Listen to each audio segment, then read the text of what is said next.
నేనున్నాను కదరా, నువ్వు వృద్ధ బ్రాహ్మణ రూపంలో వెళ్ళక్క నిల్చో.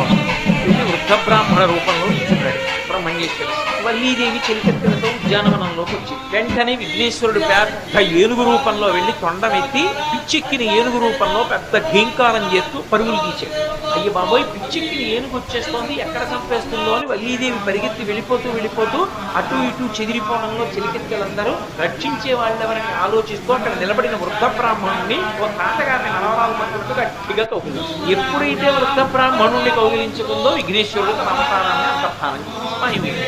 ఈవిడ ఏనుగు గీంకారం వినపట్టం లేదని భయం తగ్గి కళ్ళు తెరిచి చూసేటప్పటికీ వృద్ధ బ్రాహ్మణుడు సుబ్రహ్మణ్యుడు అయిపోయాడు. ఆ తర్వాత వల్లీ కళ్యాణం, వల్లీ దేవసేన సమేత సుబ్రహ్మణ్యేశ్వర స్వామి వారు అయిపోయారు. ఇప్పుడు సుబ్రహ్మణ్యేశ్వర స్వామికి వల్లీ కళ్యాణంలో ఉపకారం చేసిన వాళ్ళు ఎవరు? విఘ్నేశ్వరుడు. చతుర్ముఖ బ్రహ్మగారు సృష్టి ప్రారంభం చేసే ముందు మొట్టమొదటి ఎవరిని పూజ చేస్తారంటే విఘ్నేశ్వరుడు. ఇంద్రాది దేవతలు ఎప్పుడైతే